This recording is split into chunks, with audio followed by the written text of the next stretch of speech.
Hi, this is Lee Goldstein from thenewstraders.com, and this morning I wanted to show you a test of the Canadian wholesale sales trade that takes place at 8:30 this morning. This has been a trade that hasn't behaved well. In other words, it hasn't been worth trading live money ever, because I've been watching it for months and months and months, and it just doesn't do anything. Either it gives us a no fill after another no fill, or if it does fill, it'll just sit and stay where it was. So I wanted to show you my setup. I'm using a bracket of 4. The trade entry is 829.59. I'm using a total of 3 contracts, 2 for 3 ticks of profit, 1 for 8 ticks of profit, a 9-tick stop, and then my stop will move to break even -2 if I'm lucky enough to have my first target get hit during the trade. And it's important to notice that before the trade took place, there was a reasonably sizable move in the Canadian dollar before the trade. That could have an effect on whether or not the trade moves. So what you need when you see a reasonably sized move prior to a trade, you need what's called a good sized news offset.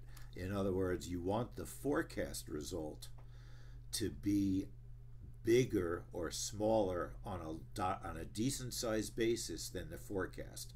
News offset means you want the result to be bigger or smaller, but not tiny, well sized. So you could see wholesale sales 0.6% is what the forecast is. We want to see a nice difference in the number that actually gets released, because that will help the index, the Canadian dollar, move dramatically on the news report. So you can see we've got about 5 seconds until the news report is released. I would use a 10-second cancel, but I don't cancel when I'm testing. I leave the trade on so I could see what happened. You could see that there's virtually no offset between the news result. The result is almost the same, which is quite disappointing for a news trader. It's past 10 seconds. This would be officially a canceled trade.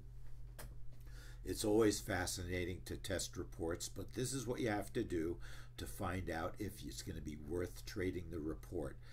It's actually going to make it to 30 seconds with no movement, no fill, and that's absolutely a trade. If anything, you want to keep watching. The reason we'll keep watching it is because the news offset was very small. Had it been a big offset and still we didn't get filled, then it tells you this probably isn't even worth watching anymore. But because we just had a result that was small, it's worth watching still. We'll check it again next month and see if anything different happens. But Canadian wholesale sales today was not worth trading. That's why we test before we decide to trade live money. This is Lee Goldstein from thenewstraders.com. I'll see you soon in the trade room. Take care.